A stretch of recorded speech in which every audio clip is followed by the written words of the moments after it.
কাতারে অ্যাডভোকেট সিরাজুল ইসলাম ফেরদৌসের ঘোড়া মার্কার নির্বাচনী প্রচারণা।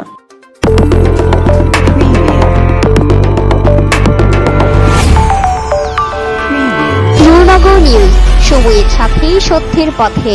আসন্ন নবীনগর উপজেলা পরিষদ নির্বাচনে চেয়ারম্যান পদপ্রার্থী ও ব্রাহ্মণবাড়িয়া জেলা যুবলীগের সাধারণ সম্পাদক অ্যাডভোকেট সিরাজুল ইসলাম ফেরদৌসের ঘোড়া মার্কা প্রতীকের নির্বাচনী প্রচারণা ও মতবিনিময় সভা রবিবার রাজধানীর দোহার বাণিজ্যিক এলাকা নাজমা প্রবাসী রেস্টুরেন্টে কাতারস্থ অ্যাডভোকেট সিরাজুল ইসলাম ফেরদৌসের সমর্থক গোষ্ঠীর আয়োজনে এই সভাটি অনুষ্ঠিত হয়েছে। অনুষ্ঠান শুরুতেই কোরআন তেলাওয়াত করেন মাওলানা নাসির উদ্দিন।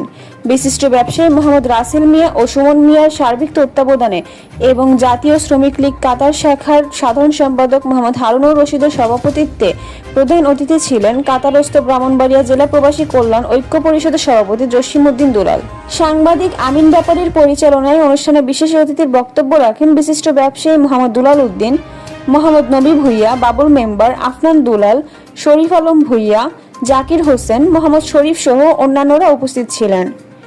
ব্রাহ্মণবাড়িয়া থেকে টেলিকনফারেন্সে যুক্ত থেকে প্রবাসীদের উদ্দেশ্যে বক্তব্য রাখেন নির্বাচনের প্রার্থী অ্যাডভোকেট সিরাজুল ইসলাম ফেরদৌস।